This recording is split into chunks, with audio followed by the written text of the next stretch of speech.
se tudo vira dado, o que ainda podemos tocar? Talvez nada além da consciência. Pensar o último território, o único que não pode ser digitalizado. Tudo agora é fluxo de dados. Eu preciso lembrar, sentir o gosto do café. Olá, pessoal! Hoje a gente vai fazer uma exploração fascinante e mergulhar fundo na filosofia de Byung-Chul Han. Nós vamos olhar bem de perto para uma mudança estrutural gigantesca que está acontecendo literalmente debaixo dos nossos narizes. Sabe aquele mundo material, tangível, cheio de objetos que a gente conhece?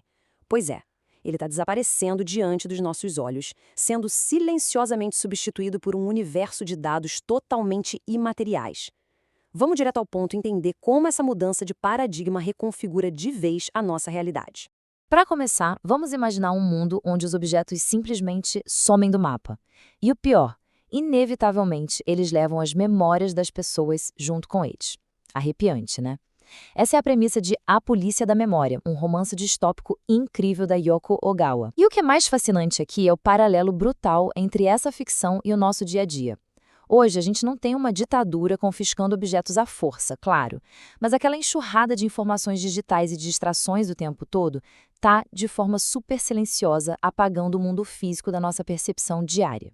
Mas afinal, o que exatamente vem a ser essas tais não-coisas? Bom, elas são pura informação. Estamos falando de unidades fugazes, dados estruturados e estímulos que não têm nenhuma estabilidade ou presença física, mas que, inegavelmente, dominam a vida moderna por completo. A ideia central da nossa análise de hoje é entender essa passagem monumental.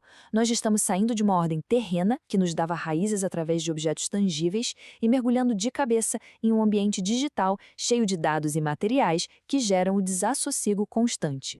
E isso nos leva à primeira parte da nossa análise, da coisa à não coisa. Vamos dar uma olhada nessa transição.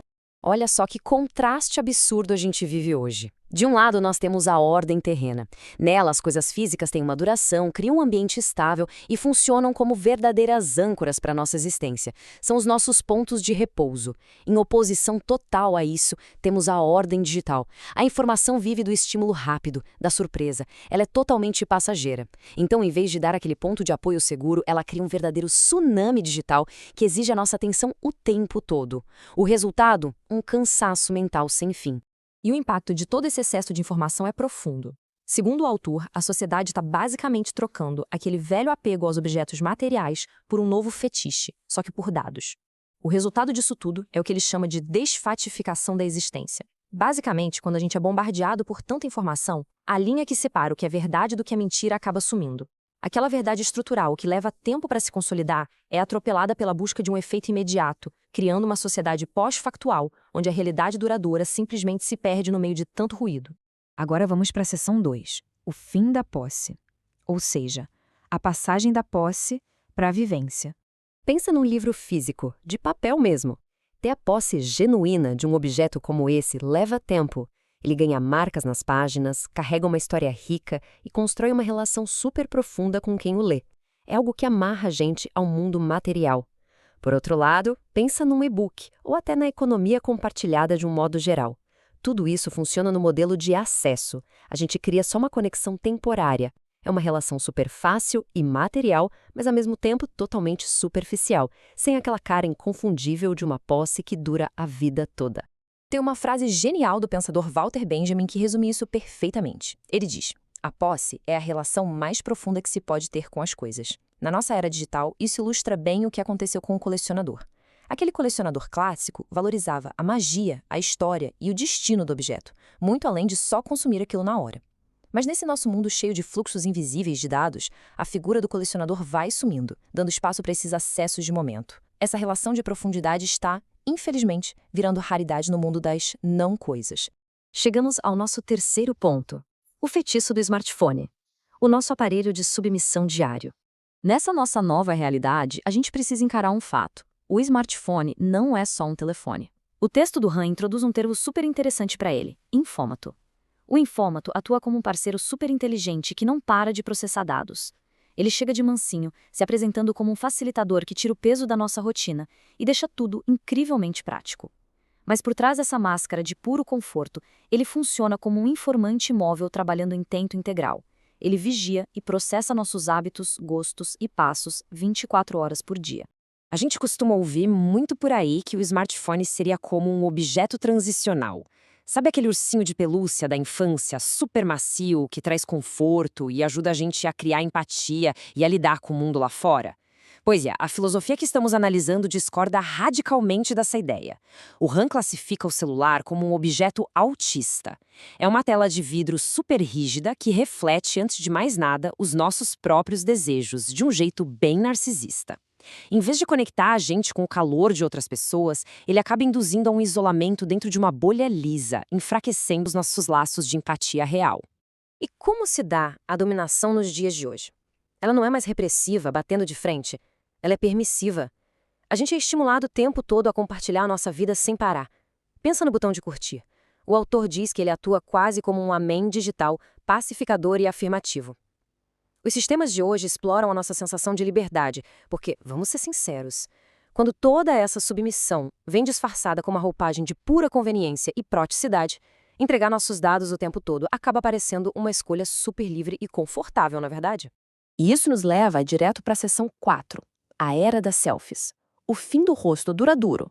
Vamos fazer uma viagem no tempo e pensar na fotografia analógica clássica. Ela tem peso, tem textura, é o resultado de um processo químico com luz e grão de prata e carrega com ela toda a gravidade do tempo, da memória e até do luto. Ela capta o envelhecimento, o destino de alguém. Do outro lado, lá no extremo oposto, a gente tem a selfie. A selfie é só um pacote matemático de dados momentâneos, sem profundidade nenhuma, feita exatamente para uma exibição super rápida nas redes sociais. Enquanto a foto antiga guardava aquela melancolia do tempo passando, a selfie celebra uma forma muito mais efêmera e rasa de se mostrar para o mundo. Tem uma frase do Roland Barthes que diz: "O corpo amado torna-se imortal por meio da mediação de um metal precioso, a prata, vivo como todos os metais da alquimia." Essa visão poética mostra perfeitamente o que estamos perdendo. Quando a gente sai dessa alquimia sensível e vai para a produção matemática e fria das imagens digitais de hoje, aquela conexão intensa com a realidade da foto se esvai. A magia material deu lugar puramente ao cálculo. Seguindo em frente para a seção 5. A ilusão da inteligência artificial. O cálculo sem eros. Sim, as máquinas que temos hoje são de cair o queixo, não há dúvida. Mas a análise de RAM bate numa tecla super importante. Elas não podem pensar de verdade. A tecnologia atual funciona estritamente na base de cálculo de probabilidade e correlação de dados que já existem. O que falta para a máquina é o que ele chama de disposição afetiva, aquela capacidade orgânica de tomar um susto, de se abalar intimamente com o mundo. O verdadeiro pensamento não acontece sem eros, sem aquela paixão humana. Como a IA só calcula e fica presa a padrões matemáticos, ela nunca vai conseguir dar aquele salto irracional em direção ao que é totalmente inédito. O filósofo Gilles Deleuze tinha um conceito maravilhoso para explicar isso. Ele dizia que, para rolar um pensamento novo e romper com o que já existe, a gente precisa encarnar a figura do idiota, que é aquela pessoa que larga as certezas de lado e se joga no escuro do absurdo, ignorando os dados do passado. O irônico de tudo isso é que a gente criou inteligências artificiais que são refinadas e espertas demais para agirem sem um sentido pré-calculado. Ou seja, aquele ato de subversão e criatividade que move a humanidade simplesmente não pode ser programado em um software. E assim a gente chega na nossa última parte, a seção 6, a magia do mundo real. Alguém aí lembra dos filmes antigos do Charlie Chaplin? As coisas naqueles filmes, os objetos do dia a dia, pareciam ter vida própria. Eles eram teimosos, rebeldes e criavam uma resistência quase cômica. Eles tinham espinhos e exigiam um esforço. Agora, se a gente comparar com os aparelhos de hoje, a gente está cercado por gadgets desenhados para serem incrivelmente lisos e sem nenhum atrito. Eles são quase submissos, resolvem os nossos problemas com uma suavidade que chega a ser estranha, acabando com toda aquela textura e surpresa de simplesmente estar vivo no mundo físico. Para entender melhor o impacto disso, o autor resgata dois conceitos fascinantes, o punctum e o studium. O punctum é aquele lado cortante da realidade que fura a nossa bolha, sabe? Aquela intensidade que nos afeta de verdade, que às vezes gera até uma angústia perante o desconhecido. Já o studium é aquele fluxo de informações super rasas e monótonas, fáceis de engolir. A arquitetura do nosso mundo digital hoje é como se fosse uma gigantesca bolha de studium. Ela anestesia nossa experiência e nos blinda daquelas incertezas mágicas e às vezes dolorosas do mundo real.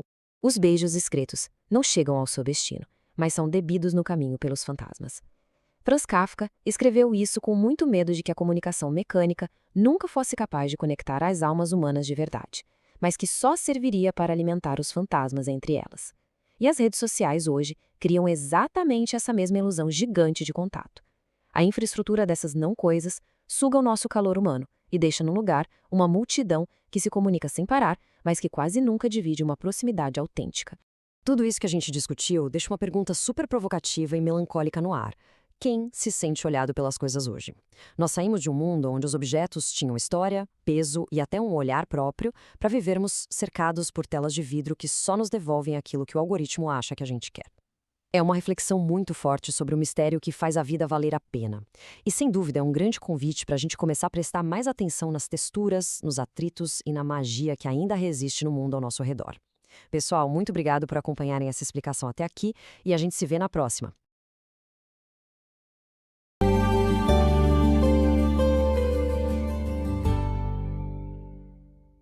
Perdemos o mundo físico? Não, vocês esqueceram como habitá-lo.